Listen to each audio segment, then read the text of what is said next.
Associate in the Asia program of the Wilson Center. This event is co-sponsored by our Science, Technology, America, and Global Economy Division too, since it obviously has an economic factor, which is actually the dominant one. We're also being webcast, so if some of your friends are not here, you can discuss this with them later. I think we have an excellent group of speakers. I assume that since you're here for this event, you're familiar with the topic and aware of the controversy and the pros and cons. So I'll just, rather than display my erudition, which is non-existent because I was a political officer in the Foreign Service and never took an economy course in college, I'll just introduce the speakers, one of whom is not here yet, but he has an excellent excuse. The absent panelist who will be coming around 3 is Tim Reif, who's staff director for the Trade Subcommittee of the Ways and Means Committee in the House. The speaker called him for a meeting at 1:30, so he's with the speaker right now, probably getting tips on Chorus and other trade agreements. So Tim will be joining us later in the program. To my immediate left is Suk-Young Choi, who's been the Minister for Economic Affairs and Trade in the Korean Embassy in Washington, D.C. since February 2006, and I assume is the point person at the embassy for this issue. He's 26 years old, but he's aged tremendously because of this. Reverse.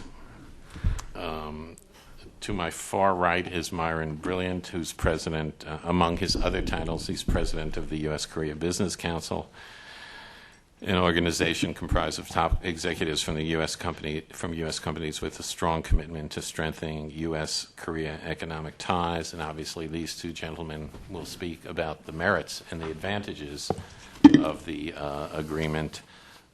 To my immediate right is Thea Lee, who is Policy Director and Chief International Economist at the AFL-CIO, who will speak to some of the weak points, shall we say. And Tim, if you've been following the issues, where he sits is where he's at. He's in the House Ways and Means, works for, I think, Representative Levin, right? Right. Who's from Michigan, and that's a clue. Okay. So without further ado, I will turn it over to Mr. Brilliant. Well, thank you, Mark. I appreciate the introduction. It's always a pleasure, Thea, to be on the stage with you again. For those of you who don't know anything about the U.S.-Korea Business Council, let me just tell you that we are obviously clear advocates for the U.S.-Korea FTA. I'll walk you through the reasons why. But what I look forward to the most, I think, today is the interaction between those of you with lots of questions and those of us up here who pretend to have the answers. That was a joke. But let me just start by saying, first of all, that Sean Connell from the Council is with me here today. He is the proud producer of this wonderful pamphlet that explains the benefits of the U.S.-Korea Free Trade Agreement. If you haven't picked it up, it's outside. I encourage you to pick it up. A lot of industry input was provided, but Sean and his team did a great job in pulling it together. Well, the U.S.-Korea Business Council, and we are also proud supporters and secretariat of the U.S.-Korea Free Trade Agreement Coalition. We have felt that getting a deal with Korea would not only open up the market and level what has been traditionally a very difficult market for U.S. companies and create more fairness in the system. We thought pursuing a free trade agreement would be in our country's strategic, economic, and political interests. And indeed, the outcome proves, I think, beyond a shadow of doubt, that this is a good agreement for American business, for American workers, and for American consumers. Why is it such a landmark economic deal? Well, we know that Korea was already the 7th largest economic partner of the United States. We know that its two-way trade is about $78 billion, so we had a healthy economic relationship. But we also know Korea has historically been very closed, with very high tariffs, with difficulties in dealing with ambiguous regulations and standards, regulatory systems that frankly are opaque, and restrictions on ownership in important areas like telecommunication that makes it very difficult, has made it very difficult to develop a growing business in the market. The FTA really does commit Korea to opening up, not just in manufacturing and agriculture, and I'll talk about that, but also importantly in services, and I know there's some representatives from the service industry. It will create, if fully implemented, the third largest trade area after the EU and NAFTA. And that in itself, I think, is very significant in terms of the size and scope and stature of what we're talking about with the United States and South Korea. And of the 4 pending free trade agreements between the United States and the other countries that are Peru, Panama, Colombia, and Korea, they're all important, but this is by far the biggest economic bang for the buck with the United States. Now, if you look beyond tariff cuts, there are strong market access guarantees and protections, but it also sets very important standards for intellectual property, for services, for investment, competition, and other rules, and we can get into that to the extent you're interested. The paper that Sean produced also goes into some detail about that. Now look at the agreement itself. It kind of speaks volumes for what we're talking about today.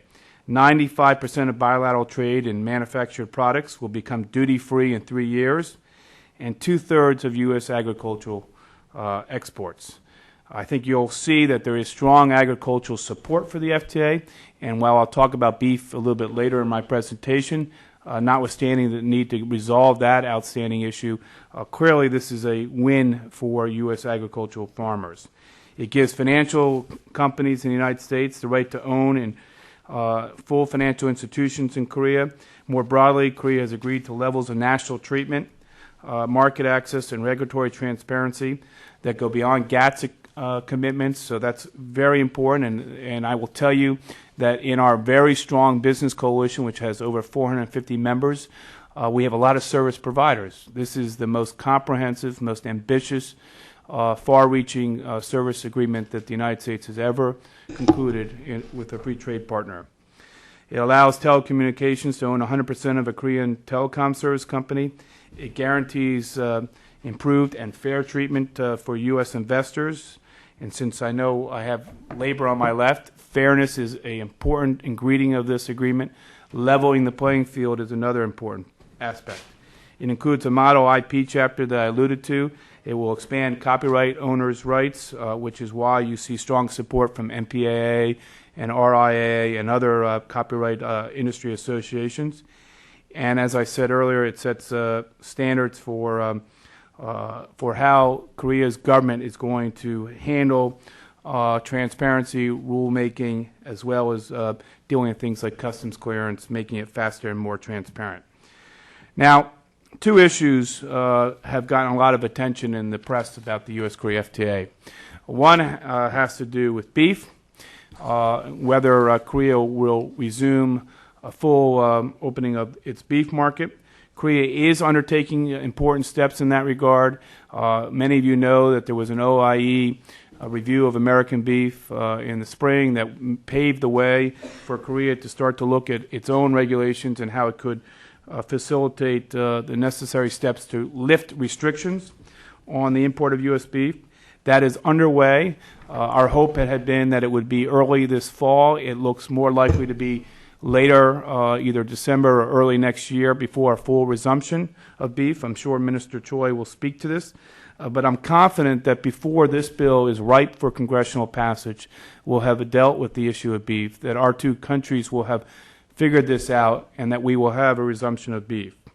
And that's important, obviously, in getting support from the Senate Finance Chairman as well as other important members of the Senate and House. Autos. We've had healthy debates here in Washington about how valuable this agreement is for the auto industry. There is division within the auto industry. But let me tell you at the outset some things that are very important. It eliminates Korea's 8% duty on cars. It eliminates discriminatory aspects of Korea's vehicle taxes. And it includes a very important settlement provision with a snapback of U.S. MFN car tariffs in case of a violation of the agreement by Korea. So there is protection in it, and there's a reduction of tariffs, and there's a treatment of both taxes as well as standards in the FTA. So there is clearly progress here for Korean auto manufacturers. Sorry, for U.S. auto manufacturers. It's not perfect on autos.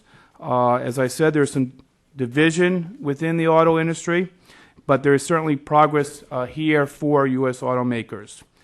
I will note that one auto manufacturer is on record before the ITC, and I see the chairman of the ITC here in the audience, saying that this was, on balance, an agreement that did make some progress, while noting that there were areas where it failed to address concerns of the U.S. auto industry. But from my perspective, from the perspective of looking at the totality of the circumstances, this is a strong economic agreement. It moves the ball forward with a very important trading partner of the United States.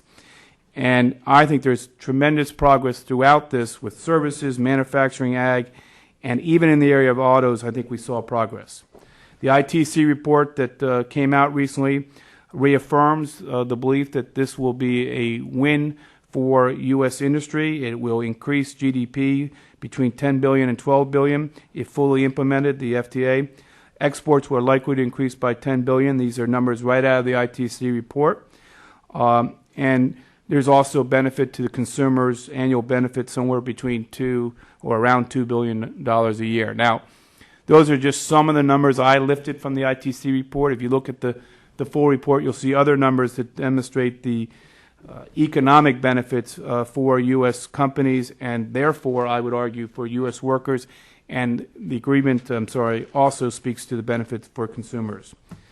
But beyond the bilateral economic benefits, I believe there are political and strategic arguments that are also compelling for this U.S.-Korea FTA. You know, having spent a lot of time in Asia this year and doing that as part of my job and being there during the APEC meetings in Sydney, I can tell you there are a lot of questions about U.S. engagement in Asia. What will it look like 5 years from now? What will it look like going forward? A lot of those questions are because of what's being debated here in Washington about trade, about our role in the global economy. And I can tell you that, you know, intra-Asia trade is growing rapidly. China, Korea, Japan, even India are not waiting for the United States to engage in East Asia or more broadly in Asia. They're not waiting to see what we do in ASEAN or how we engage North Asian economies. They're moving ahead. And the United States cannot stand outside of that engagement, cannot stand outside of continued economic growth. We need to be a part of it. So going forward with the U.S.-Korea FTA would further strengthen our role, our resolve to be a part of the global economy, and our resolve to be part of the rapidly growing dynamic part of the world, which is Asia. So we must be there for our own economic security reasons. We have a significant stake in East Asia, and if we want to continue to grow that role and deal with the rising competition from China and other places, India as well, we have to find ways to show our support, translate that into decisive action. But Korea is also an important strategic partner, in my view, for other reasons. Obviously, with respect to stability in the North Korea situation, South Korea has played a very important role. It's a vibrant democracy. It's been there with us in Vietnam. It's been there with us in the Middle East. It's been there with us in Afghanistan. And so if we were to retreat at this time of engagement, if we were not to pull the trigger on this FTA, if we were not to pass it through the U.S. Congress, what kind of message would we be sending not just to the rest of Asia, but to our partner in South Korea? And as I said, I think it also complements very nicely the military alliance we have with Korea, and it will continue to play a stabilizing force if we strengthen our economic ties with South Korea, and I think it will bode well for a broader peace in the peninsula. Bottom line, the FTA, if implemented, will underscore our nation's commitment to a strengthened leadership in the Asia-Pacific region, and I think that it will help us address competitive challenges the United States faces globally going forward. Now, where are we in next steps? Real quickly, the ITC report was done. It shows without, I think, any reservation that the United States benefits from this FTA if fully implemented. I addressed briefly the beef issue. It must get resolved in order for this agreement to go through the U.S. Congress. I think we're on the right path there. The Korea's National Assembly, something that Minister Choi will talk about, likely will take this up in the January-February timeframe, which I think will help us a little bit here with our own domestic politics. Obviously, Korea has been viewed as fourth in the pipeline of the FTAs, with Peru going first, Panama second, and then arguably Colombia or Korea third or fourth. I'm hopeful that we can get this taken up in the spring. That's ambitious, given the legislative clock we're under. But that's the goal we've set as a business community. It's the goal that I think is in our nation's best interest.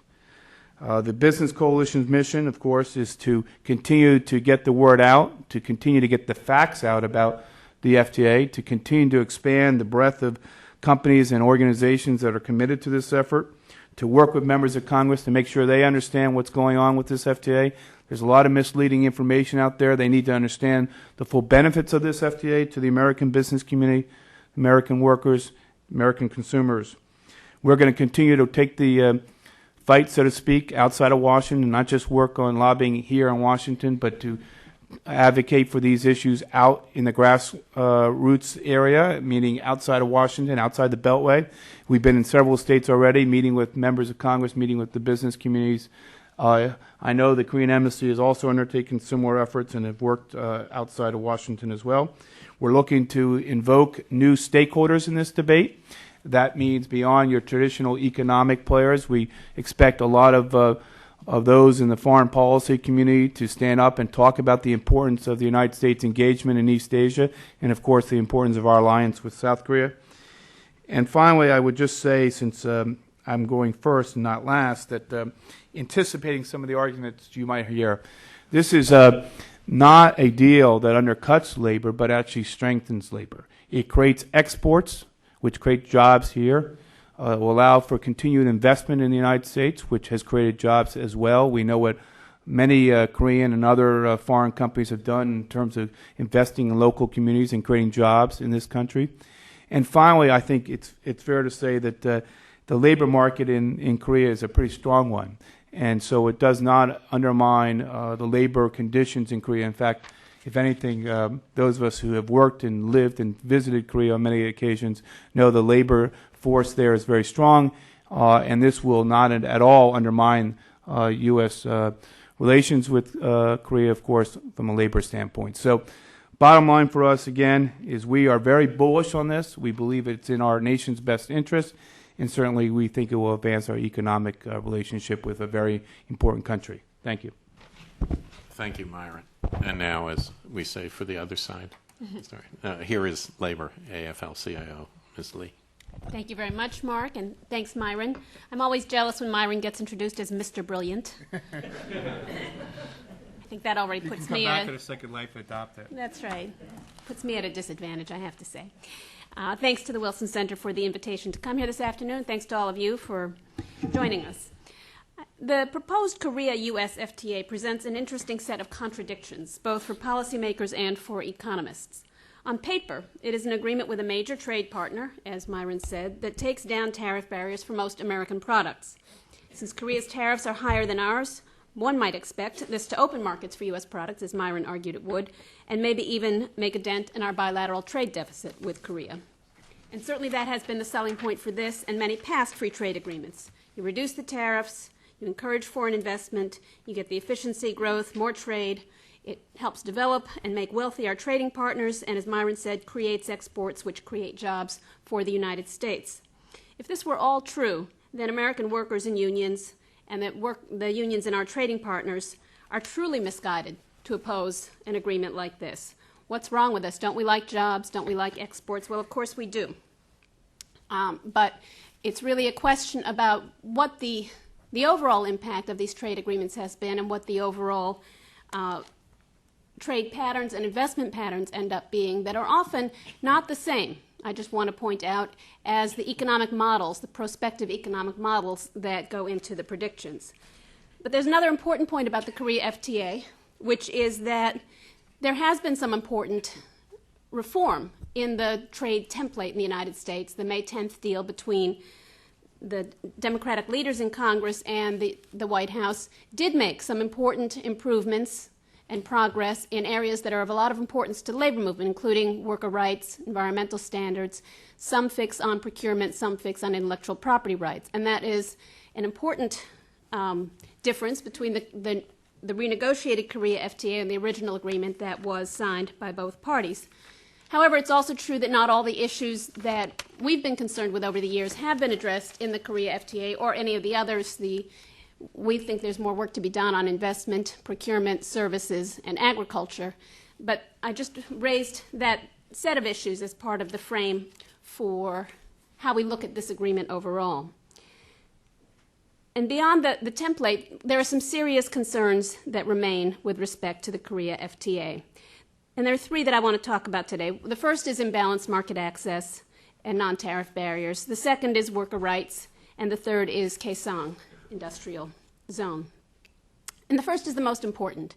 This is really the main issue for the American labor movement, certainly for the United Auto Workers, and I see Doug Meyer is here, and I hope he'll speak up during the Q&A, especially if I get anything wrong. But this is the key framing piece for us. As economists look at trade agreements, they look at the different levels of tariffs, and they assume that when you take those tariffs down, the market opens up proportionally in the two different countries.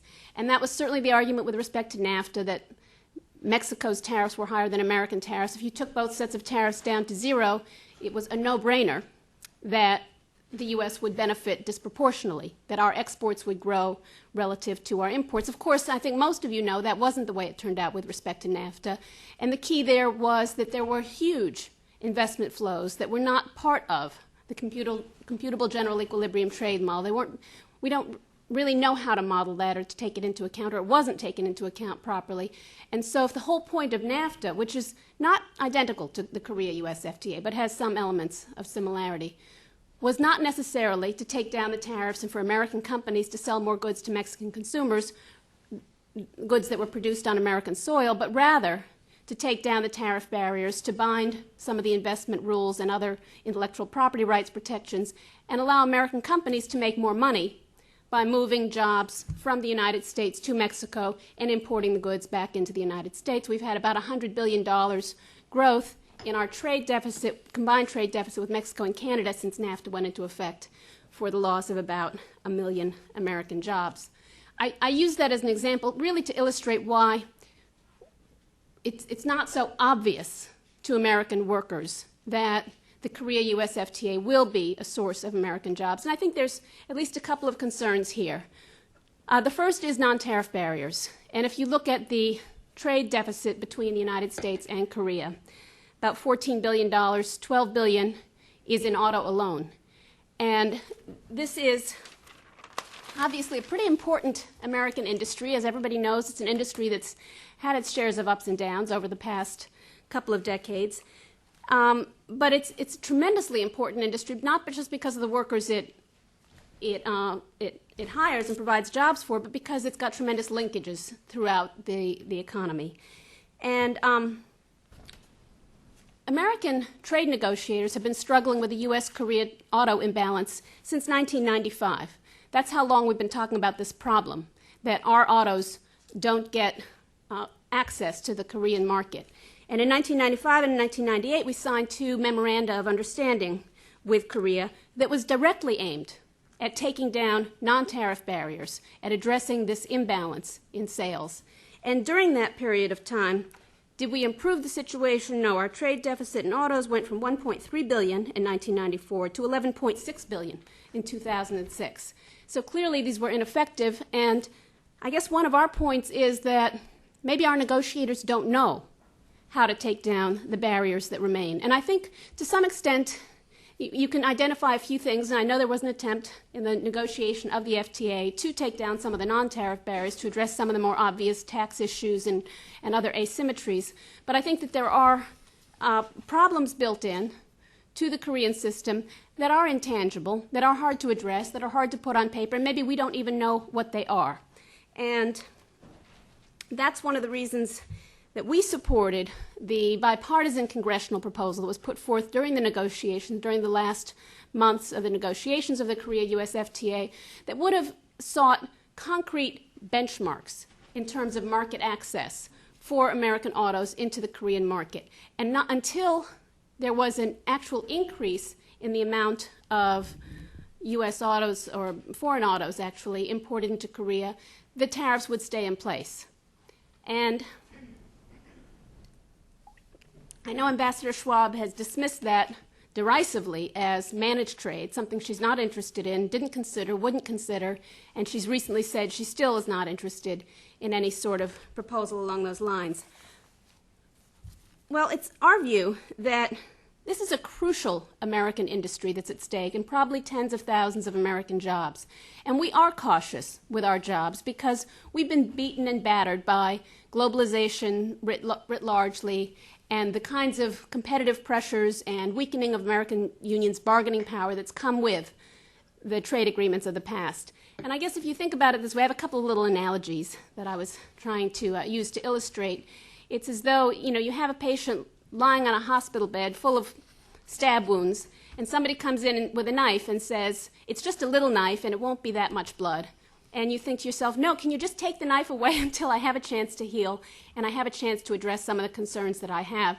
That a free trade agreement that puts at risk an important and vulnerable American industry, in our view, should not be considered at this time until we can figure out how to address the imbalance in market access between those two countries. The other analogy I have is if you have a spot in the ocean where ship after ship after ship goes aground or it flounders and shipwrecks, you can say to yourself, well, all those captains must have been drunk or incompetent, and all those ships maybe are not seaworthy, and that's why they all keep going aground in the same spot. Or you can say to yourself, well, even if I can't see it, there must be something in the ocean at that spot that accounts for the fact that ship after ship after ship is going aground right at that spot. And it's not just American automakers that have trouble selling into Korea. It's Europeans and Japanese as well, but the overall import penetration is remarkably low for other countries as well. The other factor that's important for us has to do with the business strategy of the American auto companies, which is that prying open a market is one step. Getting American companies to serve that market from U.S. soil is a second step. And it's not clear to us that the way this trade agreement or the others have been negotiated would really address that particular concern. So that's the concern with respect to market access, and I'd have to say that is the main concern that we have with respect to the Korea-U.S. FTA, and we will vigorously oppose this agreement if it comes to Congress in the spring. I'll get back to that later in terms of the politics of the timing that we're likely to see. The second piece on worker rights is to say that even though the labor chapter that's been renegotiated in the Korea FTA is an important step forward, we still have some concerns about worker rights and labor laws in Korea. There are a lot of disputes that simmer, even though Korea is a relatively wealthy country, certainly compared to some of our other FTA partners. It would be a mistake to assume, as I think it was Gary Huffbauer said in one newspaper article, that Korea is like France with respect to union issues. It is a country with a strong labor movement, and we respect and work closely with our Korean union counterparts there. But it's also got a very feisty and militant labor movement, and there have been many conflicts between the unions and the government, some of them violent, and a lot of disputes, some of which have gone to the ILO about whether the government is in fact living up to its ILO obligations and respecting the rights of workers to organize and to form unions. I think there's been particular trouble with the Korean government employees union that has not been recognized by the government as an official union and has been broken into, and the leaders have been beaten. We also received notice from our Korean union counterparts that 2 opponents of the free trade agreement in Korea have been recently arrested for their role in organizing demonstrations against the free trade agreement, and we are very concerned to hear that this has happened. So that's the issue with respect to workers' rights. The last issue that I wanted to raise had to do with the Kaesong Industrial Complex. I think some of you might be familiar with this issue.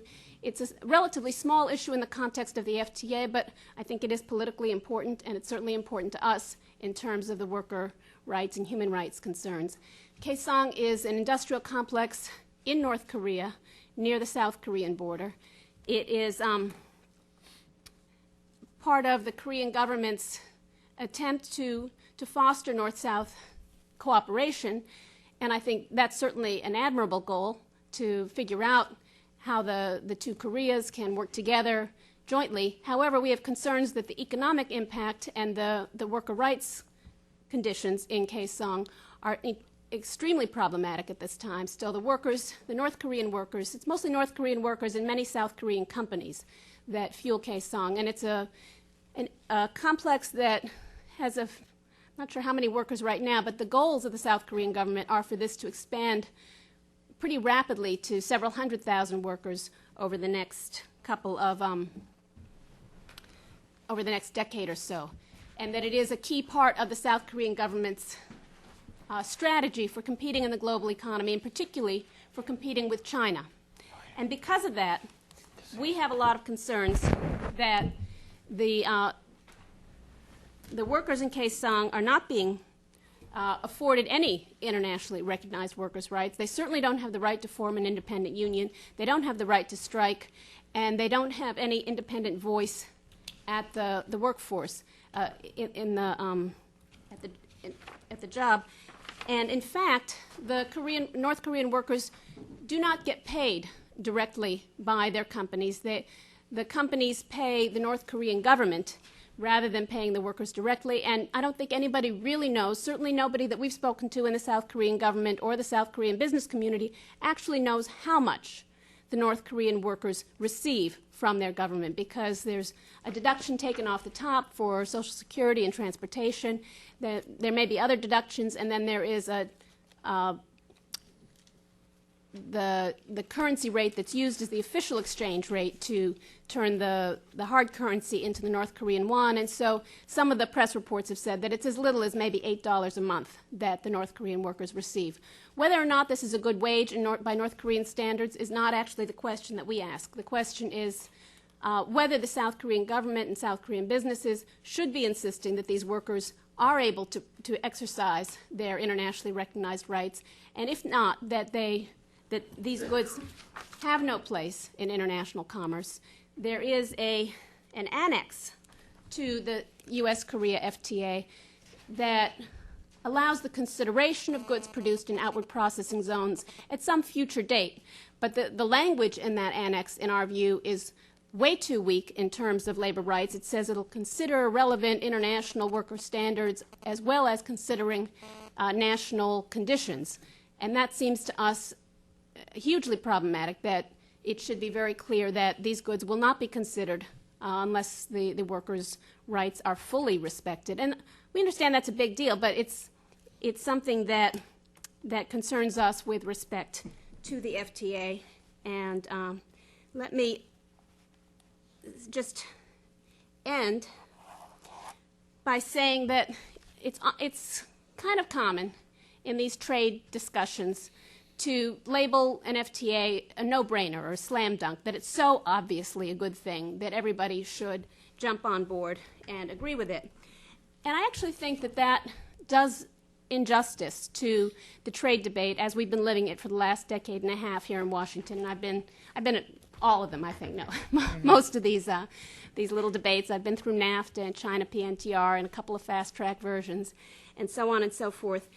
And I think this is just a last little point, which is to say that if we were looking at tax policy and there were only two sides, yes or no, raise taxes, don't raise taxes, and that the people who, let's say, were on one side of it were saying, well, I'm not sure we really have the tax designed right.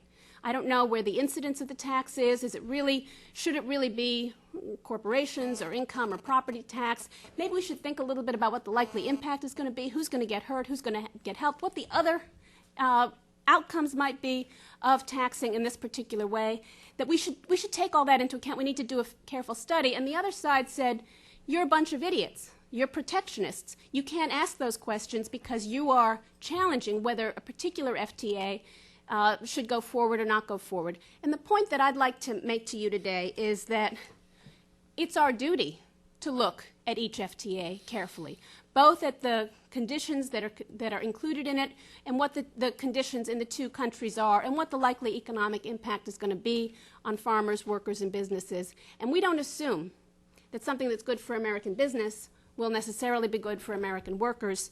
That it hasn't worked out that way in every trade agreement in the past, and we don't expect it to work out that way this time around. So with that, let me just say that I think that Myron's proposed time frame is a little bit optimistic. I don't want folks to leave here thinking this is going to be a slam dunk, because if in fact this agreement comes to a vote in spring of next year, I don't think it has a very good chance of passage in its current state if it's not renegotiated. And so I would say to the business community that a more fruitful avenue for you would be to continue to pressure Ambassador Schwab to go back and renegotiate this agreement for some concrete market opening benchmarks and not try to flog what may be a dead horse. Thank you very much. I look forward to your questions and to my other panelists. Well, so far our speakers cannot be characterized as vague. So I think the issues are really sharp. And now for sort of another round of pros and cons. First, I think you can assume which side the Korean embassy will be on. So here is the spokesman, the Minister for Economics and Trade. Thank you, Dr. Moore, for a kind introduction. Thank you for the Wilson Center to inviting us for this important event. My presentation will focus on the significance, benefits, and the challenges of course FTA. The most of part were covered by the Myron Brilliant. I just would like to start with briefly about our Korea-U.S. economic and political relations for last 5 or 6 decades. In 1960s through 1980s, the Korea has adopted a very aggressive development strategy by export-oriented policy. And we have got a lot of dispute and trouble with the U.S. side in 1980s and 90s on anti-dumping cases, and a lot of pressure coming from U.S. side to open our markets. But since later 1990s, two countries have developed quite mature and cooperative relations, and both sides almost agreed the completion of the BIT, bilateral investment treaties, late 1990s. And the two countries are cooperating very well in GATT and WTO system.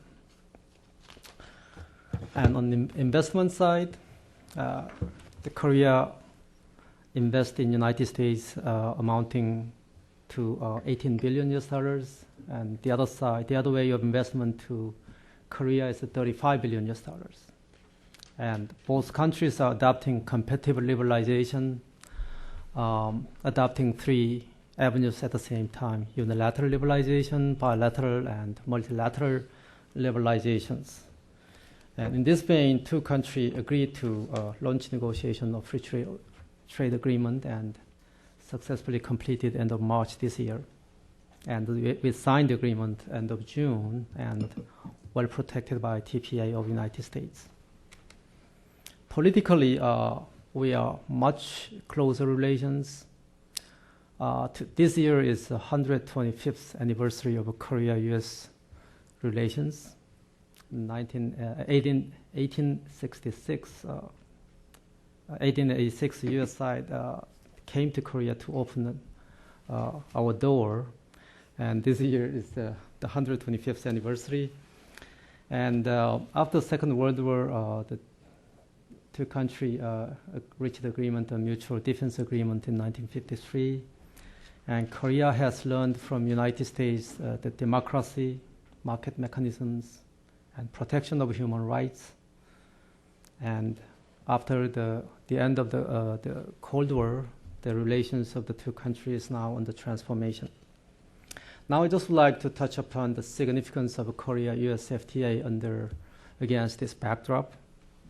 It is the most commercially significant for the United States and also for the Korea in more than a decade. The Korea's economic capability or the economic data was already mentioned by Myron Brilliant. I don't like to repeat it. And this agreement will secure the level playing fields for both countries by scraping down the trade barriers. And both sides can get access to more open and competitive markets each other. And this agreement will create new jobs in both countries. And this agreement, secondly, this agreement is comprehensive in nature and balanced in terms of the profits, in terms of the interest. This agreement covers all sectors, including agriculture, goods and services, and intellectual property rights, and also addresses transparency and competition policy, and investment and government procurement. ITC, Dr. Pearson is present here. ITC also recognized that this agreement will expand the two-way trade. U.S. export will increase by more than $1 billion, whereas U.S. import from Korea will increase 6.4 to 6.9 billion US dollars. U.S. export will increase more. And thirdly, this agreement will upgrade the existing alliance of both countries. And also it has significant geopolitical implications. In Asia, just as Myron mentioned, Asia is on the verge of joining bandwagon of bilateral or plurilateral trade liberalization process. ASEAN is integrating ASEAN +3, including Korea, Japan, China, is trying to integrate more. And there is also another initiative, ASEAN +6, which include additionally India, Australia, and New Zealand. All this process exclude the presence of the United States. In that sense, this agreement will give a greater presence of United States in Northeast Asia and the entire Asian continent. Just would like to briefly touch upon the real benefits. I just would like to refer to the ITC report 2007. This agreement will increase the export and import of the United States, but export growth is much greater than import growth. And the GDP and welfare increase is also described by ITC report. And this agreement will give enormous opportunity for U.S. farmers. And the total U.S. agricultural product export to Korea is around $3 billion. And Korea's tariff level is average on 52% and will reduce these high tariffs over the time. And U.S. exporter will enjoy immediate tariff elimination for 2/3 of U.S. export.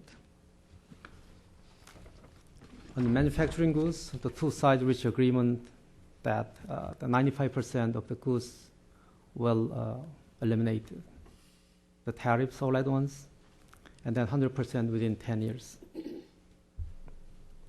Service sector, Korea is the second largest export destination in Asia for the U.S. services.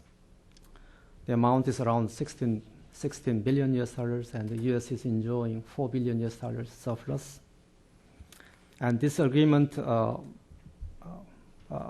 agreed the protection of IPRs as strong as possible. And the beauty of this agreement is labor and environment provisions. This chapter was additionally negotiated after the end of March. And this agreement incorporated May 10th bipartisan agreement on new trade policy agenda. And the labor chapter, actually this agreement agreed to adopt and maintain in domestic laws the 5 basic internationally recognized co-labor standards provided for as in 1998 ILO declaration. And in environmental areas also actually is the most advanced agreement, including the environmental chapters. In that sense, this agreement was blessed and anointed by the majority Democrats, I think. Now I just would like to touch upon the challenges and next steps. We have several substantive issues and also the procedural questions.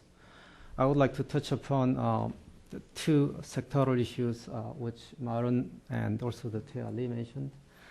I just would like to go through first the automobile issues. This sector is very important for both countries, and auto sector account for 9% of total employment in Korea and also in the United States.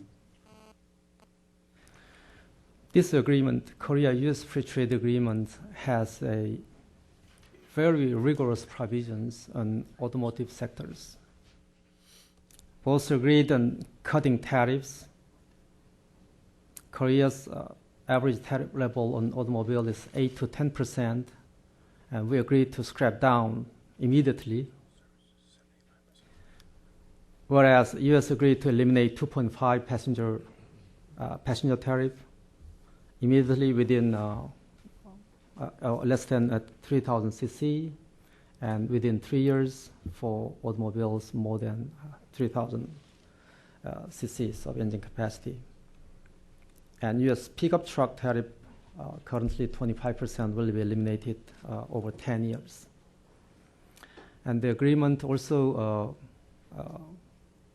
provided the taxation. Korea will introduce less discriminatory taxation system, and Korea will not introduce new engine displacement taxes. And this agreement also addressed emission standards and safety standards. We agreed to give a special treatment for U.S. automakers with regard to the emission standards. And we also agreed to give some grace period for particular standards and regulations. And just as Mara mentioned, actually, this agreement includes also a very enhanced dispute settlement mechanisms with a snapback.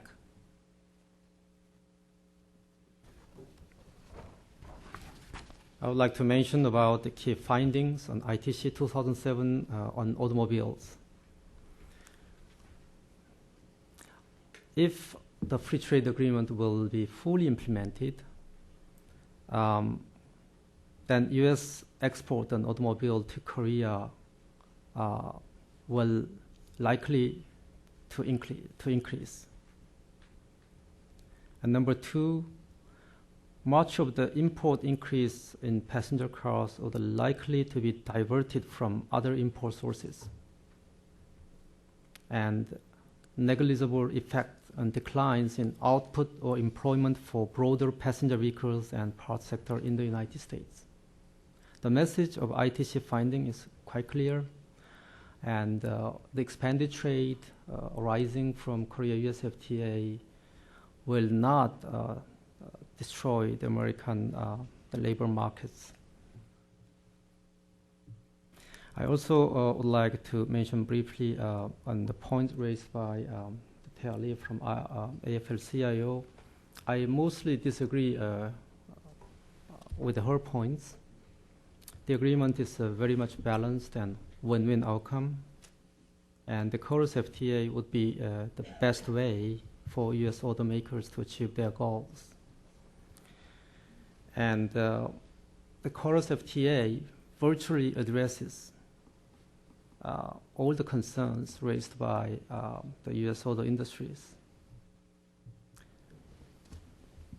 And many parts of the U.S. automotive industries are either supporting or taking neutral position on FTA, including GM, ATPC, National Association of Manufacturers, and U.S. auto part industries, and so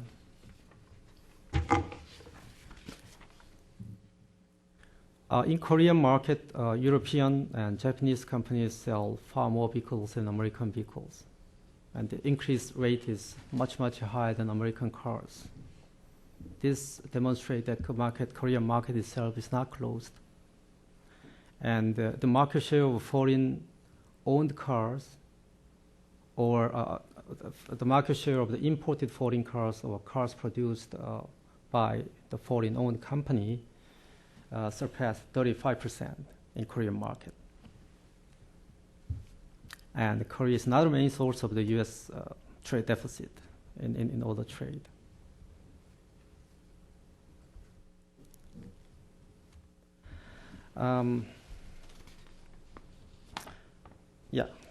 Turning over to the beef issues.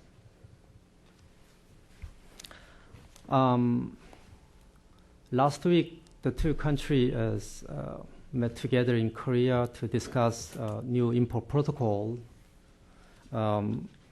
following the categorization of the new category of United States in OIE.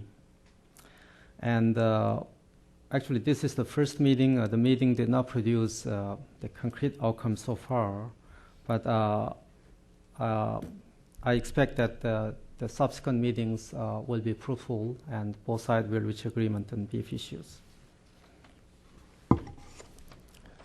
The challenges what we are confronting in the United States are well known.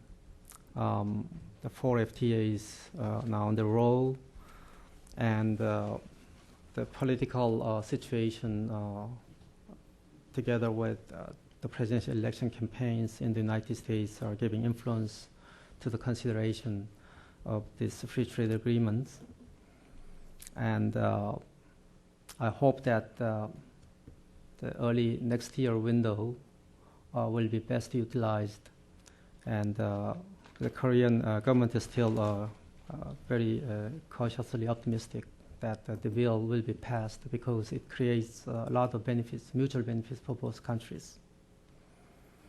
And the Korean government submitted a ratification proposal on September 7 and waiting for the congressional approval.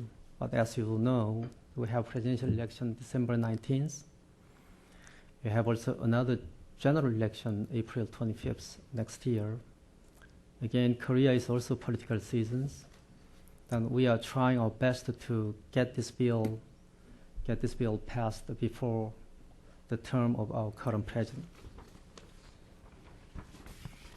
I just would like to conclude the points which are eloquently mentioned in the Chamber's brochure here.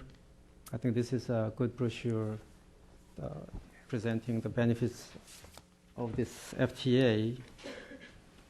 This brochure just talked about the cost of inaction. The 3 points were mentioned.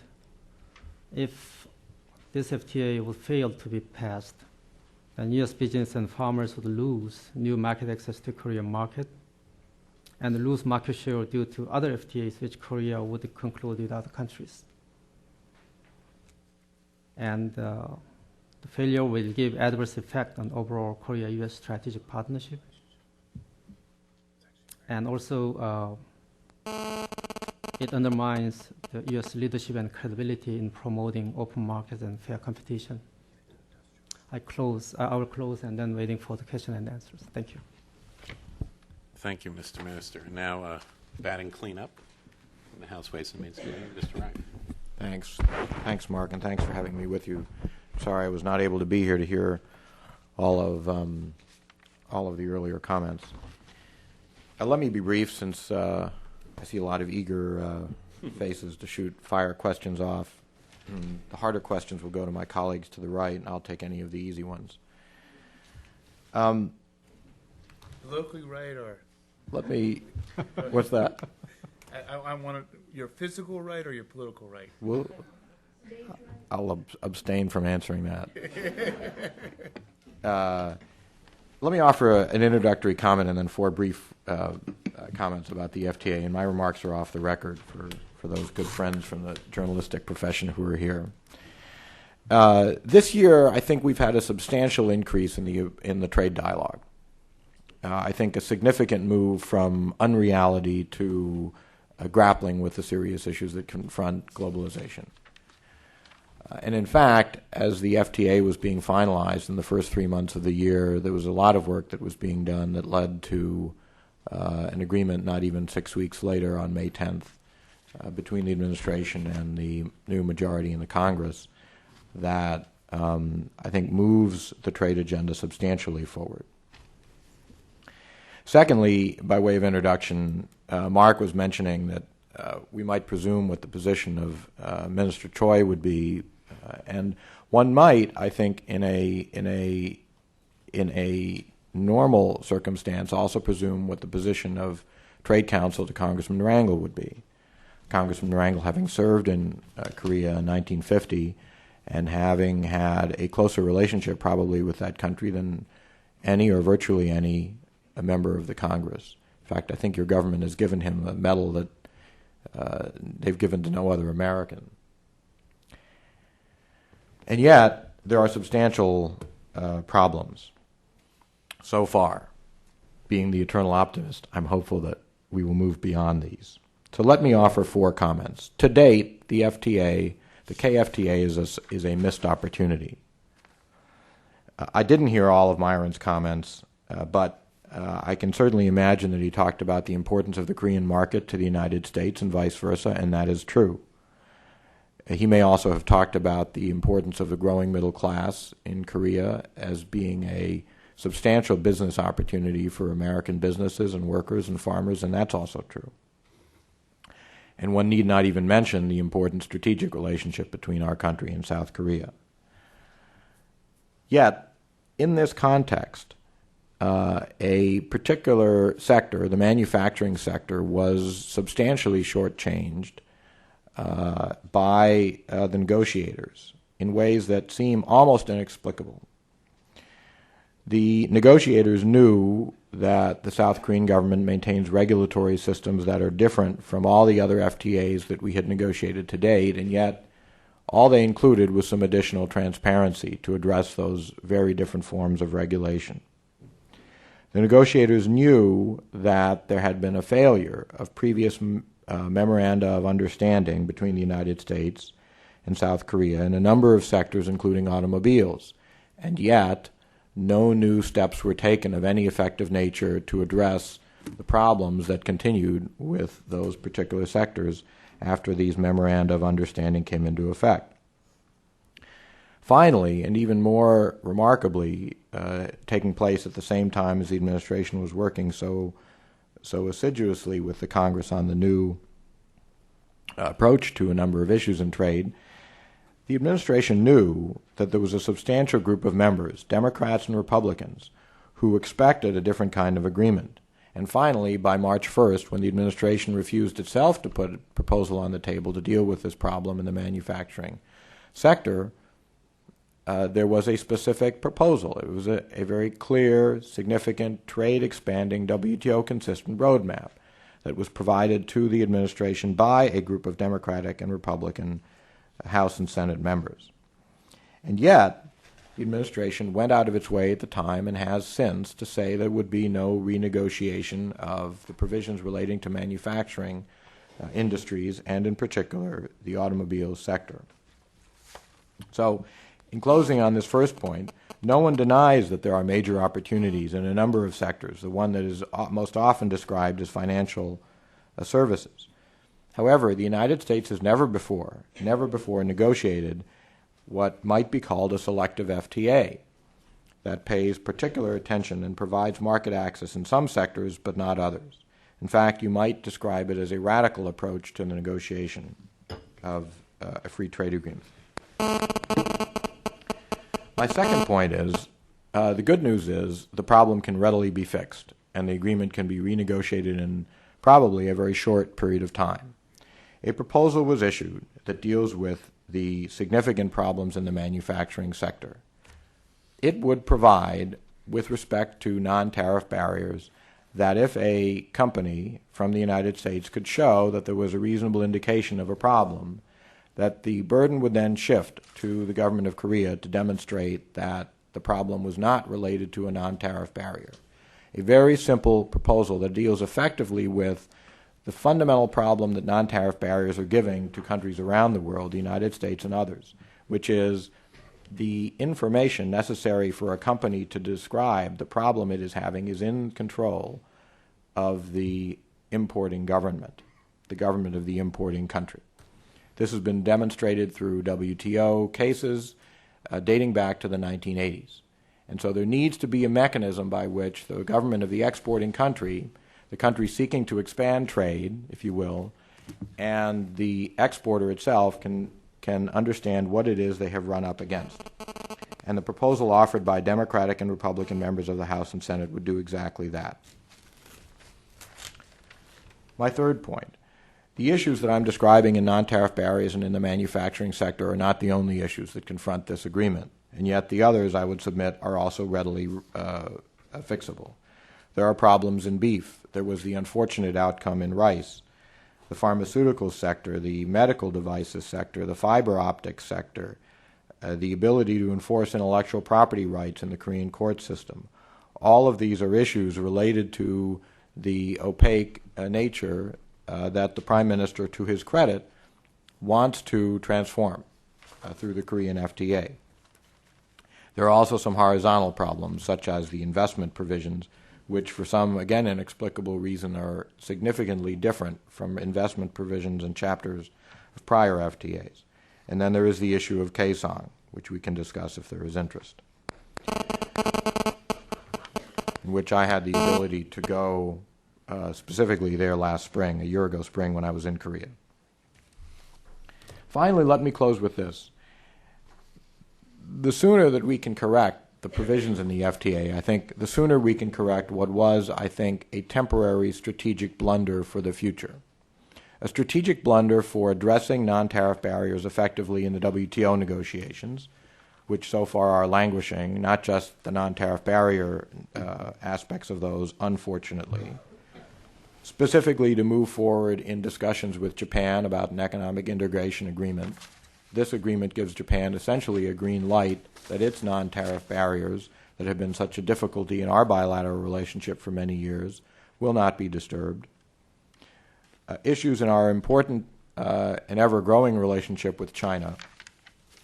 And finally, if I might say, it would help us, the sooner we renegotiate the agreement, to sell the kind of trade policy that is being developed better to the American public. All you have to say to the average person is that the United States sells 4,500 cars a year to South Korea, while South Korea exports more than 700,000 to the United States. Not much more need be said about the issue of non-tariff barriers. So let me close there, knowing that all of you are eager to ask questions. Thank you for listening. Thank you very much, Tim. For yeah. The signals we're getting from outer space actually are coming from someone's BlackBerry. We could ask All right. anyone who might have a BlackBerry on if you would cut it off. Hopefully that Might be more than one BlackBerry. It might be, but maybe that'll eliminate the static getting things. Here it was. I thought it was opponents of the various speakers. Okay, good. I think Be coming from both sides, I the lunar signals, yeah. Okay. Well, Can I just tell a quick little story anecdote and maybe? all right, as long as it's not, everyone will bear with me for a minute. You know, I'm reminded when I was listening to this that there's this story of two guys who are watching this Western movie on TV, and as the hero rides his horse to the edge of the cliff, one man says to the other, "You know, I'll bet you $50 he rides his horse over the edge of the cliff." The other man says, "I'll take that bet." Sure enough, the hero rides his horse right over the edge of the cliff. So the first fellow says, "Give me your $50." And guy says, "Here it is." And he says, "Well, you know, I feel a bit guilty. I've seen this movie before." The second fellow says, "So have I. Just didn't think he'd make the same mistake twice." And I tell that because we've had some interesting debate here on the panel about where we are in this FTA. And, you know, it's really two different stories. One is, did we get an agreement that is perfect? No. But did we get a comprehensive agreement that addresses a wide range of issues that U.S. business had in Korea, that deals with challenges in a very difficult market, with knockdown barriers, yes, tariffs, but also importantly non-tariff barriers? And did it across a wide range of industries that are now publicly willing to support this FTA? And the answer again is yes. The other vision is that we should have asked for more, we should have demanded more, and we should have kept at the negotiating table. At some point in these negotiations, you have to make a decision. Are we going to move forward with our relationship? Are we going to forge this FTA or not? And I think that's the challenge that our government faced in negotiating. It's not a perfect agreement. It's a darn good one. And I think that is the philosophy, I think, that you see here in our discussions, in our comments up front. Okay. All right. Now for questions. We have the microphone. Sui, are you alone today? Oh, okay. All right. So at the moment we only have one microphone holder, so I'm going to favor one side and then another side. A couple on, so she can go back. Okay. First question, the gentleman in the white shirt. Please, since we are being webcast, your name and your affiliation so that the listening audience can appreciate it. My name is Douglas Meyer. I'm with the United Automobile Workers Union, the UAW, in the United States. And I have a couple of questions for Ambassador Choi. But first, a comment. He mentioned that South Korea has learned a great deal from the U.S. In regards to the respect for human rights. And I would just suggest that perhaps you look a little wider in your models for human rights. And I bring this up in reference to the negotiations of the KORUS FTA, which was carried out without any meaningful opportunity of input of civil society, either in Korea or in the United States. And we sometimes wonder how proponents of the agreement argue that it's necessary for the promotion of democracy when it was essentially negotiated in a very undemocratic manner.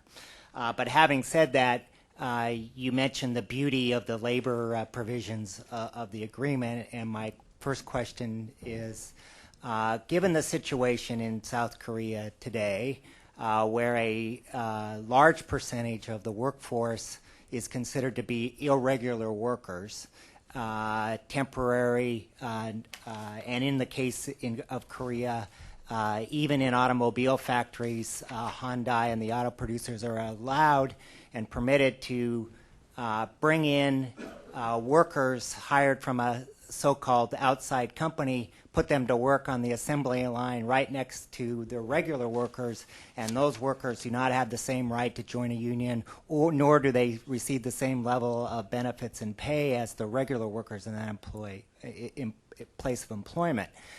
I raise this because currently, by our estimation, there are more than 100 trade unionists in Korea currently in prison, jailed for their union activities, many of which, including several that I have had direct conversation with, were there for attempting to organize into trade unions those irregular workers. So my question to you is, given the beauty of the labor side agreement, do you believe that Korea will have to make any changes to its current labor law in regards to irregular workers to be in compliance with the labor provisions of the KORUS FTA? Secondly, I'm going to invoke my Thanksgiving rule. Okay. Seconds after everybody has first. Okay. Thank you. Okay. Yeah. I just would like to start with your first comments. Actually, I don't quite understand why the negotiation has been taking place under undemocratic circumstances. I don't understand what your comment. Secondly, regarding irregular workers, Korea legalized irregular workers condition last September. Actually, we have introduced a bill and the bill is passed. And irregular workers are fully protected now under the Korean law. Secondly, you're talking about the imprisoned workers in Korea, the trade union leaders. They are imprisoned because they violated the current Korean law, and they just demonstrated illegally and also violent. They just used the violence. They just destroyed the equipments of the buildings. No democratic country allow this kind of violence. If it happened in United States, maybe actually much more harsh treatment would be expected. Okay, I'll allow you. Do you want to comment on that? Or explain? Okay. There was the last point about does it require... Wait for the mic. No, just the last part of Doug's question please. was, does Name, please. Martin Vaughn with Congress Daily, Thank you. does the Korean agreement as negotiated require changes in Korea's labor code, right?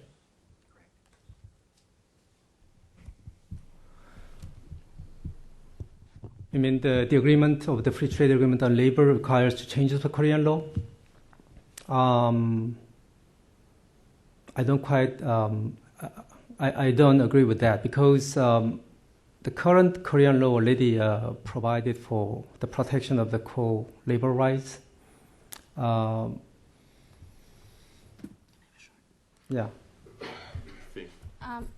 Yeah, we do have concerns even with the reforms that were made to the irregular worker provisions. I think the current situation has workers being a limit on how long they can be irregular workers of 2 years. And what we understand is there have been a lot of workers fired at 1 year and 364 days. And so it is our view that there are still remaining problems in the law with respect to irregular workers. And also I think there are differences of opinion about why the 100 trade unionists are in jail. Some of them, I believe, have been arrested for violations of the interfering with business, which is, I think, the ILO has criticized as being overly broad. So I think there are some concerns. That obviously, destruction of property is a different issue, but it is our view that some of the trade unionists have been targeted for union activity as opposed to criminal behavior. Thank you. Gentlemen up here.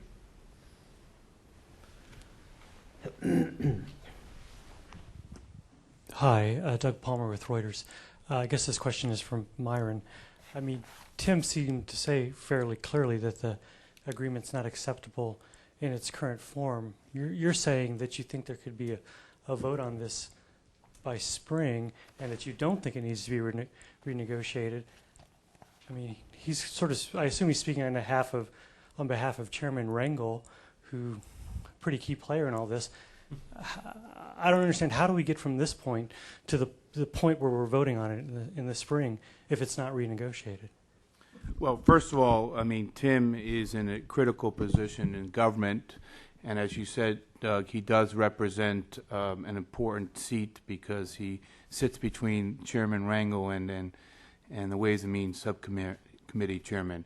The reality is that the likelihood of a full open renegotiation of this FTA is slim to none, and that's because when the United States engages in trade agreements, negotiations with its partners, and then concludes such agreements, there's an understanding both with our government and with other governments that these are agreements that then have to be taken up through the congressional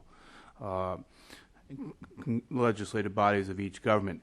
For a government to negotiate with the United States under any other circumstances would really be a slippery slope and would undermine the confidence that foreign governments have in negotiating with the U.S. administration. That would be a very dangerous precedent to set forward for future negotiations that the United States engages in. That's not to say that Tim isn't speaking for the chairman and isn't trying to articulate the need for dialogue or discussions that might go on some issues that remain out there. I won't prejudge that. I will tell you that our preference, clearly from a business standpoint, is to continue to advocate about the benefits of this agreement, to continue to articulate why this is important, not just for the American business community, but for the American workers, for American consumers, and obviously for our strategic relationship with East Asia, and why we need to go forward with passage as soon as possible. He controls much more of the congressional agenda than I do, sitting on the outside, but I will tell you that's the preference of the business community, and I think Tim understands that. Just quickly, I'm a little bit surprised at Mr. Brilliant's absolutism on this question of renegotiation, as this agreement and the other three pending before Congress have all been renegotiated once. So I think we're on the slippery slope already. That's all. Korean government has no intention to renegotiate on any part of this agreement. It was already agreed upon understanding that the agreement is protected under TPA and not for renegotiation actually thereafter. Well, that's clear. Okay. How about somebody on this side of the aisle? As it were. Okay. You got a woman in back. Oh, welcome.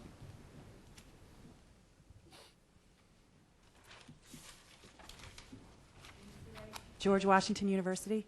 I guess my question is for Mr. Reif. I wonder if you could tell us more about the mechanism you have in mind if there were renegotiations that would shift the burden of proof to the Korean government to demonstrate that non-tariff barriers are not affecting trade.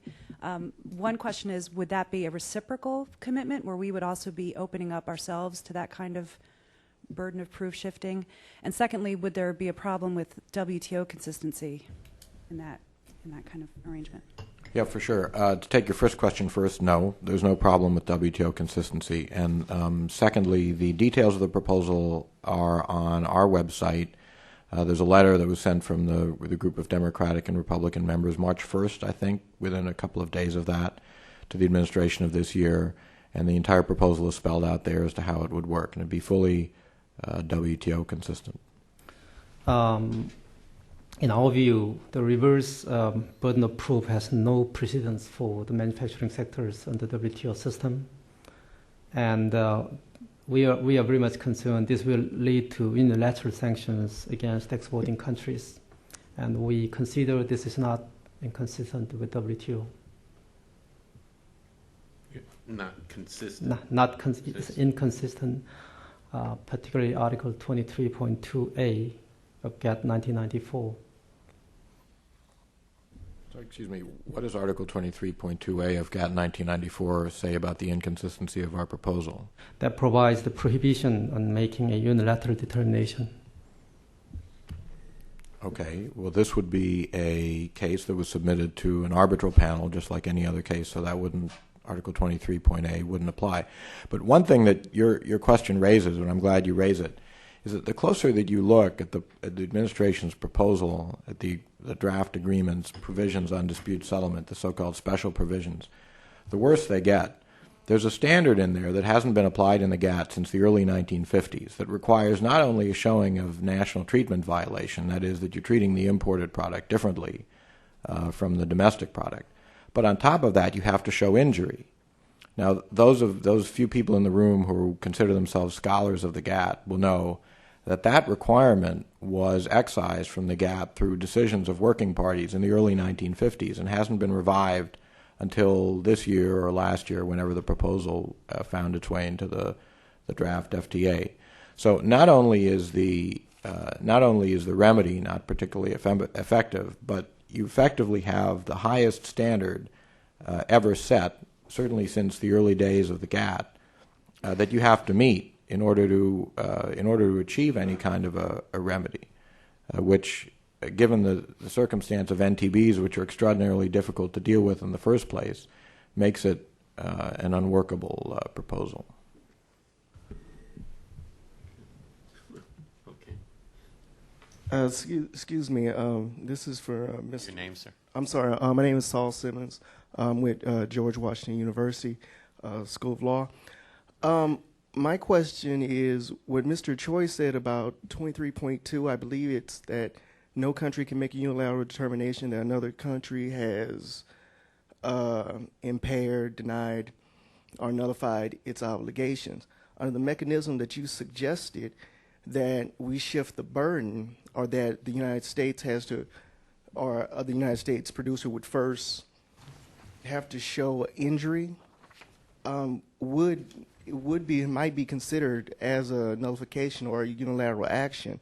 And one, doesn't WTO law forbid that? Because I believe there's an appellate body decision that forbids that and caused sanctions to be issued. And I'd have to get back to you on that one.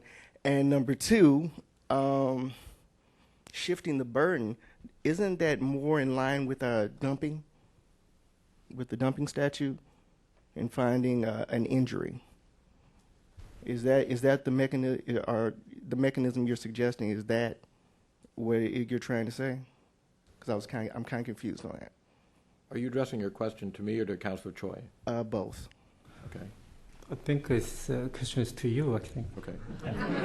I don't. Yeah.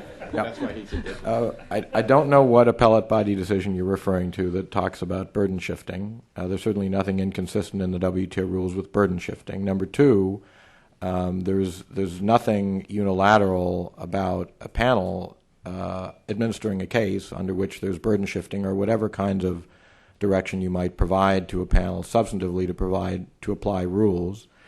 And thirdly, no, this has nothing to do with anti-dumping, and I'm not sure what the nexus between dumping and shifting burdens of proof is. Tim, can I ask you a question? And I stopped practicing trade law in 1994, and it's a good thing. But let me suggest that let's just say that, technically speaking, we could offer an amendment to the FTA. What do you think will be the ramifications, both with respect to Korea? Wouldn't you anticipate Korea would then come up with their demands, and how would we respond to that? And secondly, how do you then address the more, I think, difficult issue vis-a-vis other countries who will be looking at the United States as saying, I get it on the trade policy package on labor and the environment, which, by the way, business supported, because that was seen as a macro, not a bilateral issue per se. But when you look at opening up negotiations on any given FTA text, what's going to be the ramifications going forward for our trade negotiations, and what does it mean in terms of a Korea response, and how would we respond to that? Well, Myron, I wouldn't be here talking on behalf of the United States executive branch, so I'm certainly not going to talk on behalf of the executive branch of my friend Councilor Choi. But thanks for the question. If I could just say, I mean, it's sort of a silly hypothetical. I think the point is that the U.S.-Korea FTA cannot pass the U.S. Congress in its current form. It's a question of whether you want to drop it altogether or whether you want to go back and fix it, whether it might be in the interest of Korea to consider doing that if, in fact, it's trade. And, we don't know that at the moment because we haven't done the vote count. People haven't committed where they're voting, but that is certainly, one assumption. So I don't think it's all that useful to speculate as to would people be mad or not mad. It may be the only way to get the agreement through. Okay, up front.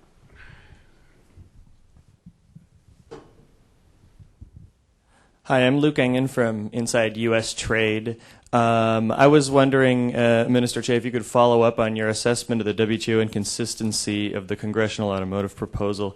Does this mean that, assuming the balance of concessions were reopened for this free trade agreement, there would be a high level of openness on the part of the Korean government to accept these changes, assuming the dispute settlement mechanism would protect you? And secondly, in regards to this beef agreement that you expect the countries will reach, to what extent will that be consistent with your president's commitment to implement the OIE guidelines? And when would you expect such an agreement? Yeah. First, just as mentioned, actually, the renegotiation is not on the agenda item, therefore I don't like to make any further comments on that. Number two, on beef issue, we know the OIE guidelines. It is guidelines set by academias. And the real import product contents of import protocol could be discussed and consulted between the two countries. Therefore, as I mentioned earlier, last week we started the first round of negotiation in Seoul, and subsequent meetings will take place sooner or later. Then we expect the good compromise between the two sides will be achieved. Okay, back to women. Oh, sorry. Oh, no.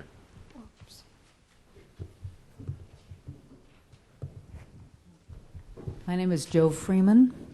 I'm a senior scholar here at the Woodrow Wilson Center, and I'm also a delegate to the D.C. Metro Labor Council from Local 1981 of United Auto Workers, otherwise known as the National Writers Union. And in that capacity, I would like to hear some discussion of the copyright issues that were dealt with in the trade negotiations, both what the issues were, what the different sides were, and what the result was. And just as a parenthetical note, the interest of our members is not the same as that of the entertainment industry.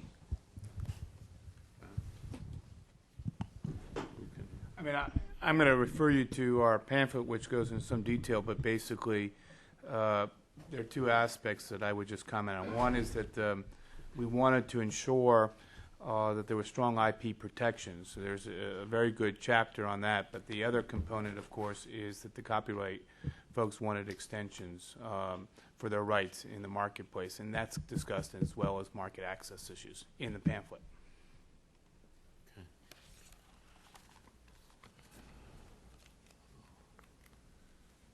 Sir, right here.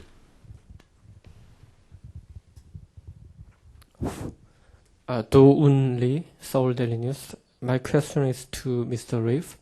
So what would be some specific conditions or circumstances for U.S. Congress to accommodate Kaesong Industrialized Zone as a part of Korea's agreement? So can you see more chance if North Korea is removed from terrorism support countries?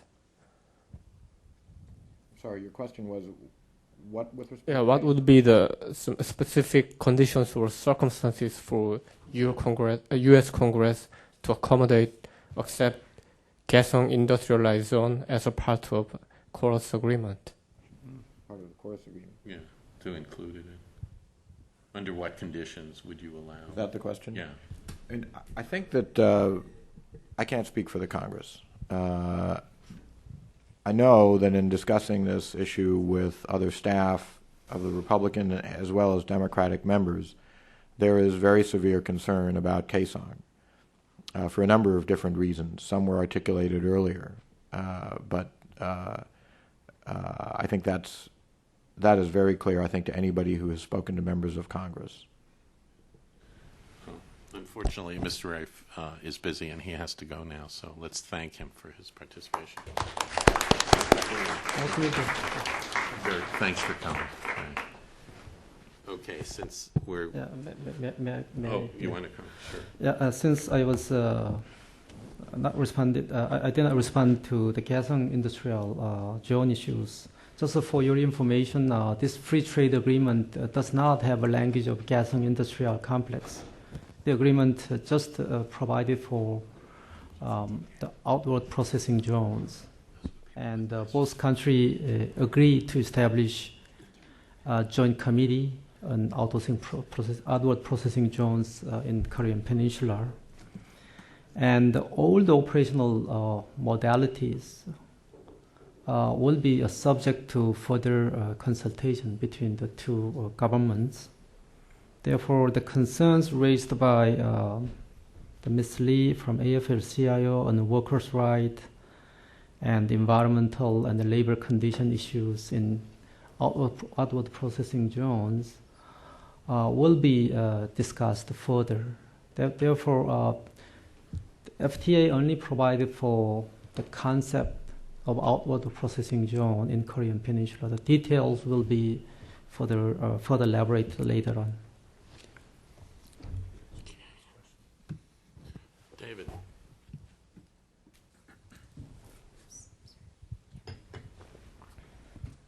Dave Jones. I'm the editor of the National Council for Advanced Manufacturing Weekly. I have an observation question for Ms. Lee.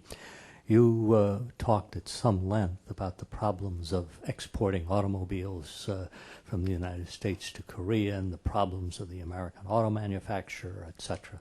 On the other hand, Mr. Reif noted that there were 4,500 cars exported to the Republic of Korea in comparison to 700,000 cars from Korea to the United States. In effect, isn't this issue over? What would satisfy American auto manufacturers? 4,600 cars? 5,120 cars? I mean, what are you looking for in exports from the United States to Korea so far as automobiles are concerned? Why would the issue be over? Because we have 4,500 cars sold there. What do you mean by that? What is your objective? I mean, is it parity, equality? I think what the auto companies 10%? have looked for is an import penetration ratio in the Korean auto market that looks anything like what the import penetration ratio is for the other OECD countries. And I think that was the key thing that I've heard. I know Ford. What is that rate? I thought it was something like 4% is the import penetration rate, and that's maybe 1/10. Maybe Doug knows the figure better. What it is for the other OECD countries, so it doesn't even approach other countries. So at the moment, it's almost a completely closed market. That is the point, and we're not satisfied with it. We're certainly not willing to take down our auto tariff immediately and take our light truck tariff to zero over 10 years. For the promise of not selling very many more autos to the Korean market. We're going to lose tens of thousands of jobs. I don't see why that's an attractive proposal for American auto workers or American industrial workers of any kind. So I don't understand your impatience with this, identifying this as a problem. This is a tremendously imbalanced market. Our negotiators just negotiated an agreement that doesn't address the imbalance or the source of the imbalance, and we're opposed to that agreement. That's fairly straightforward, I think. Where Thea and I actually agree on one point, which is we want to see more exports to Korea, and we want to see more exports of automobiles. Where we differ is that we can either stay where we are currently, which is this 4,500 level, or we can negotiate an agreement, which we've done, which would advance our cause in terms of opening up that market. Now, the ITC report says that we'll have an increase of exports as a result of the tariff reduction, as well as a result of not dealing with discriminatory tax practices and product standards and issues like that, emission standards. We're not going to have equal trade in the short term, but the reality is if we just allow this agreement to slip away, we're not going to see an advancement at all. Better to move the ball forward than not to, which is where I think we differ. We differ on whether we're going to significantly move the ball forward. The other thing is that the import side of the equation is often misinterpreted as well. A lot of the imports that may or may not come in from Korea as a result of the FTA actually would be diverted from other sources. And that's, again, a fact that 57% perhaps would be diverted from other countries, and that's a fact that's, again, articulated in the ITC report.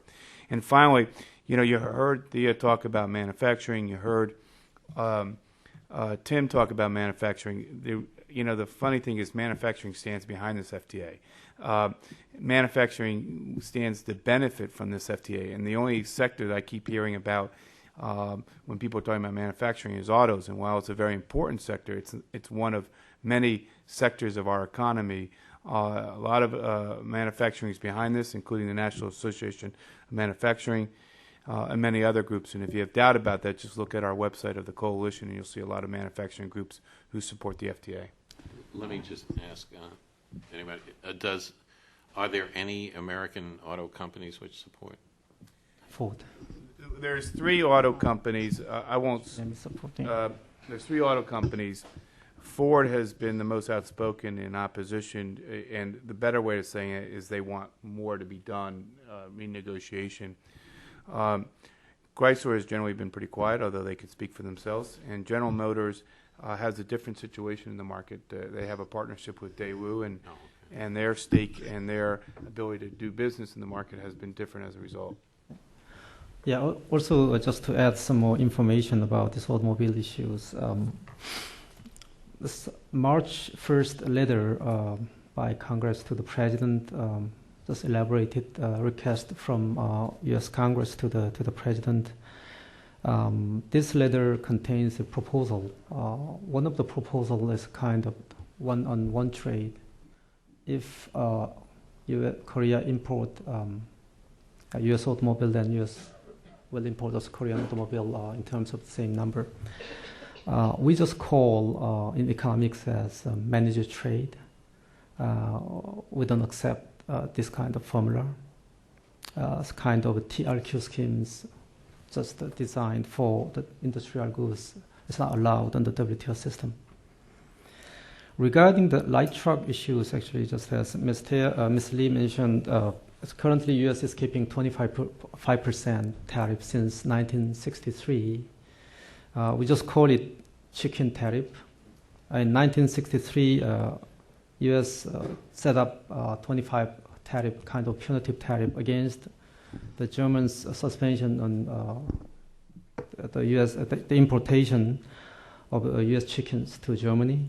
But later, the issue was resolved that the punitive tariff of 25% just remained unchanged so far. I just would like to refer to the report of Department of Commerce last year, the title of which is Road Motor Vehicles Trends in Trade 1990 to 2005. This report mentioned that this 25% of tariff brought about extraordinary profit margins for the U.S. auto industry. And this is one of the reasons that U.S. industry has such a myopic domestic focus and never developed either export strategy nor suitable products for export. I mean, this is the quote that I made from the DOC report. GM is neutral in position.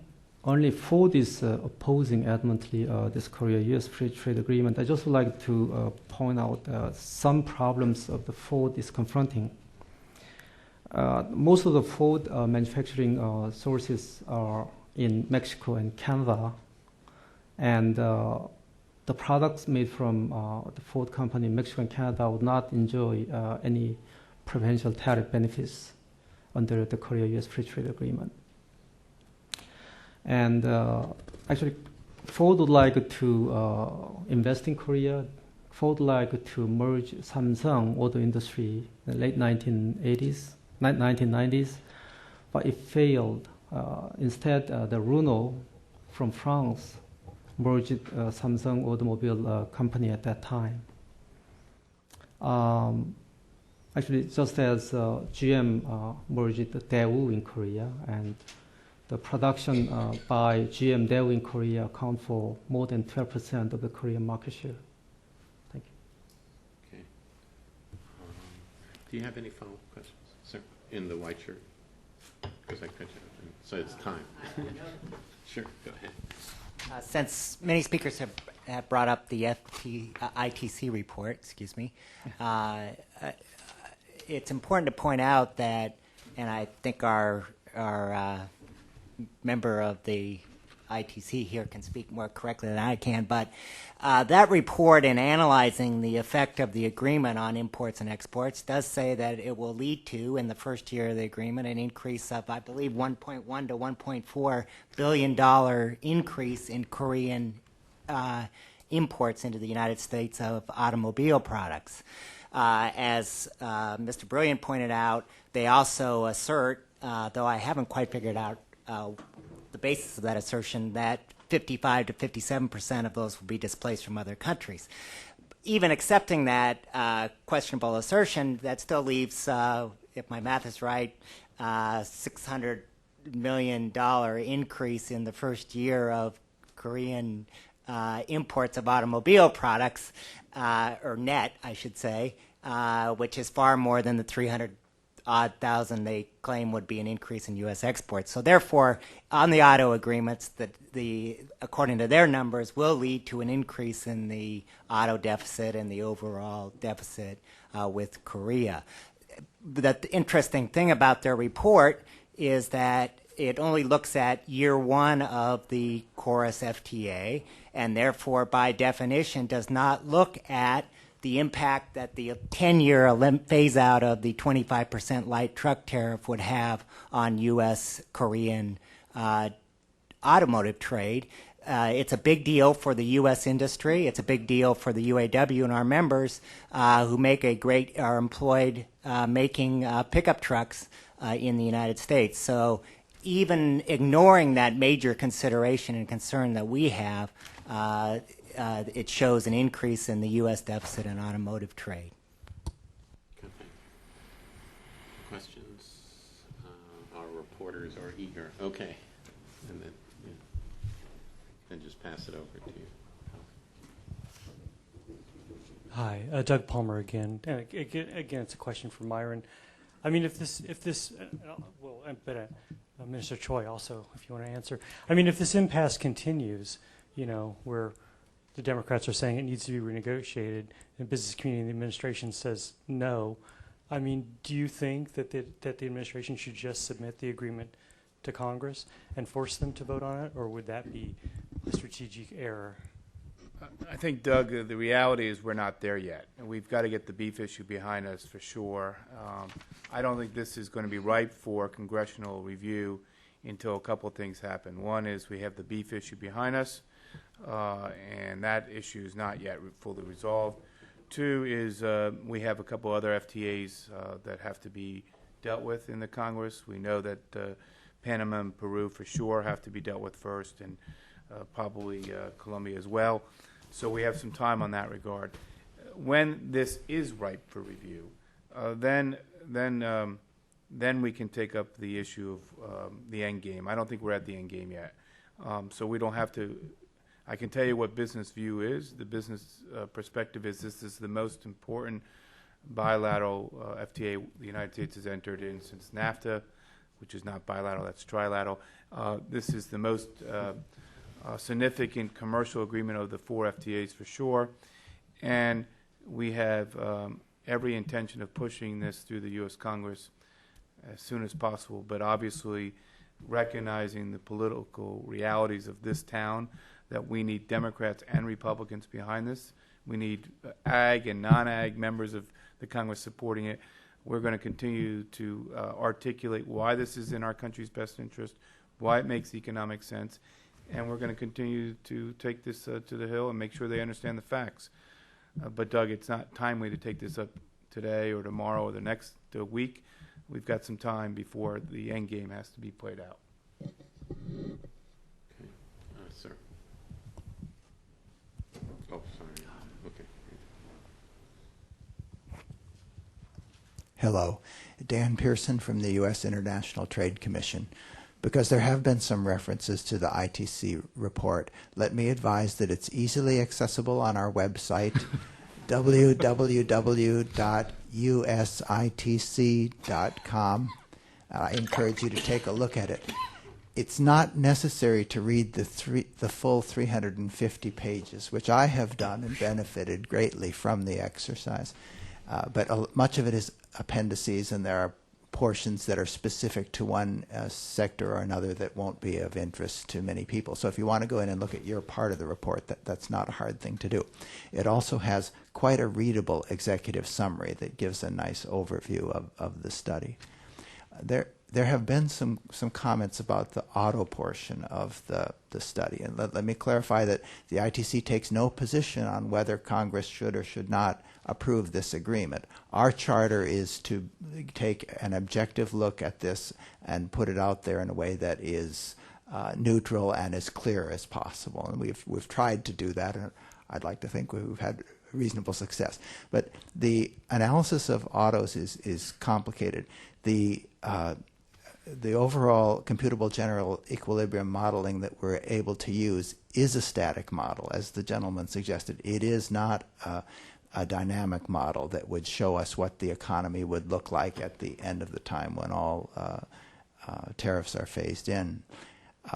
However, it's not completely correct to categorize it, as was said, that in the first year of the agreement the results would be X, because the analysis simply isn't done that way.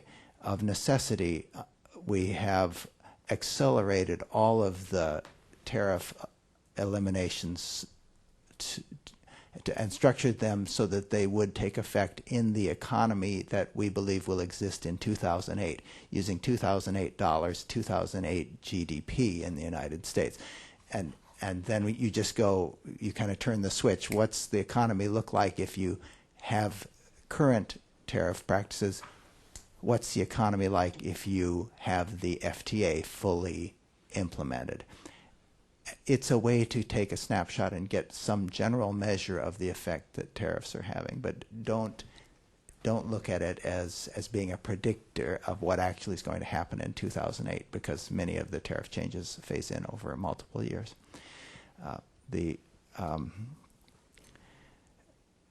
I was going to make another observation, which escapes me right now, so perhaps I should pass off the microphone. If anyone has a question about that, I'd be happy to. I've got a muddle question through. for you, which is of the report, and I have an outline of it here. How many pages of the entire report is dedicated to autos? Of the entire report? That's a good question. I don't know. It was in the context. I mean, I could go back and look, but I guess I'm going to say probably about 5 to 6% maybe of the report. That probably less. Yeah, probably even less. I mean, the discussion of autos I thought was quite thorough. Very thorough. But my point is that there's a lot of your report that is covering other parts of manufacturing, that's covering services, that's covering the regulatory issues, that covering trade remedies and other things that you analyze. And that my broader point here, not to put you on the spot, is that there's a lot covered in the ITC report. Autos is one subsection of one important section of the report, but not the entire report. And that's my broader point, which is we've got a lot at stake in this FTA that extends beyond autos, and yet, if we're running over and over on autos as an issue because it is important, but we should not overlook the totality of circumstances that was the rationale between our government entering this negotiation with Korea and finally resolving to forge ahead with a free trade agreement that has innumerable benefits to our economy that extend beyond autos. But it's also important to remember, Mr. Brilliant, that virtually our entire trade deficit with Korea is in autos. It's not irrational to have a lot of focus, especially political focus, on what the impact will be. Will it make the situation better? Will it make it worse? It's a reasonable question to ask. But as a percentage of the total trade relationship that is expected to expand, as in light of the ITC report, if the total numbers are $10 or $11 billion more in trade to Korea, one stems to see that autos will represent a smaller percentage of that total trade. Right. And if I could just add, I've remembered now the point that I intended to make. The part of the agreement that we are able to quantify is really quite modest, the tariff reductions. I've described it before as being like the tip of the iceberg. Approximately 80% of the U.S. economy is services. We don't have a way in our modeling to come up with quantitative estimates of the effect of the services reforms in Korea on the U.S. economy. But given that services are such a large percentage of the economy, it wouldn't be irrational to think that there would be some benefits.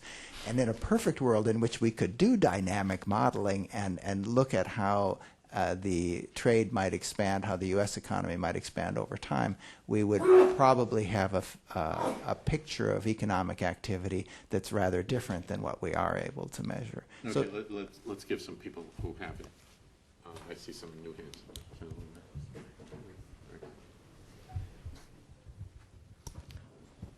Hi, my name is Kevin Kane, and I just returned from Korea studying at Seoul National University. And despite tariff rates, I have never seen so many Mercedes 600s and AMG and Ferraris.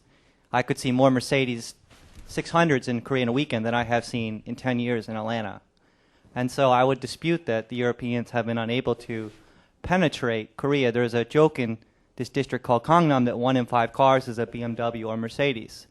If the issue is taste and preferences, and my question is to Ms. Lee, would you still dispute the auto manufacturing statute currently how it is with the FTA? The issue isn't taste and preferences, and the statistics are pretty clear on the import penetration. The European automakers do encounter significant problems. I don't doubt that you were in a wealthy part of the country and you saw a lot of Mercedes and BMW, but that doesn't really address the root of the problem. Thanks. I would like to add one more statistic. I'm sorry. The market share of EU and Japan, the combined market share of EU and Japan in the 2000 was 0.4% in Korean market, but it was increased to 4.15% in the 2006 last year, around tenfold increase, whereas U.S. cars market share was stagnating. That does demonstrate the market itself is not closed.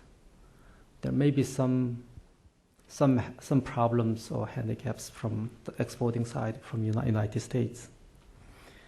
Yeah, that's all. Actually, interestingly, I'm going to split the difference between the two sides here. I'm going to tell you that consumer attitudes probably does play a small role in terms of our own ability to sell cars in the market. But I'm also going to acknowledge that we've had trade barriers that have impeded the ability of U.S. auto manufacturers to do business in that market. And it's not just tariff. There are non-tariff barriers. Where I differ with Thea, and I would differ with others, is that that this agreement doesn't advance our cause to knock down those barriers. And to the extent that it does advance our cause to knock down those barriers, then I'm one to believe that it's beneficial for American auto manufacturers. I'm all right. We're going to try to wrap up. Yeah, 10 more minutes. Unless I electrocute. Okay. Any more questions? Oh, yes. Sorry. Luke Engen again from Inside U.S. Trade, and far be it for me to correct a fellow Minnesotan, and much less the chairman of the institution, but I believe it's usitc.gov, if I'm not mistaken. It's also available at our website, insidetrade.com, if that's your preferred domain, subscribers only. But I wanted to ask... It's Monday afternoon. You let the record show that the ITC rep has just turned red. Does this report confirm Ms. Lee's assertion that the entire auto industry is at stake under the agreement, and also in terms of the labor movement's vigorous opposition if this agreement comes up in the spring, is that conditional on the agreement remaining as is, and suppose the congressional auto proposal were to be adopted, what would be your degree of opposition or support then? Labor? You said not. You didn't say auto. You said labor, right? Labor is, well, yeah, but I could expand the question. not really. I would doubt that, but go ahead. I wouldn't doubt the assumption behind that question. Yeah, our strong opposition is to the current agreement. If there were a fix, we'd have to look at that, of course, and see whether it addressed the concerns. But I don't know if Mr. Pearson wants to answer the question about whether the ITC report does or doesn't support the assertion. May I ask a question to Lee? Has AFL-CIO ever supported any kind of FTA so far? Yes, we supported the U.S.-Jordan Free Trade Agreement because that was the first agreement, in our view, that made a step forward in terms of enforceable worker rights. It was negotiated at the end of the Clinton administration. We were consulted. We took part in that. President Sweeney testified before the Senate Finance Committee in favor of it. So, yes, but we do evaluate each agreement on its merits, and particularly, I would have to say, a big question for us has to be the economic impact on our members. And I guess one other thing I'd say about the U.S. ITC... Wait, you're going to tell me the U.S.-Jordan FTA had a big impact? No negative economic impact. Oh, negative. Okay. I don't think... And in fact, the U.S.-Jordan agreement has not been, the labor provisions have not been enforced adequately by the Bush administration, and that's been enormously problematic. We've filed a case. It's one of the reasons we don't trust this administration to enforce those provisions. But in terms of the ITC, I think the other point is that the non-tariff barriers are hard to capture in a computable general equilibrium model. And if that's the entire problem, and it's the weight, it's the issue that the auto companies have identified as problematic, then it is hard to see. I think the point that Doug raised is pretty important, too. The light truck tariff is 25%. That's a really high tariff. That comes down over 10 years, and we've already seen that there are reports of Korean companies interested in expanding their truck exports to the United States. So I think that there is certainly reason for alarm. Nobody knows until the world plays out which way it's going to go.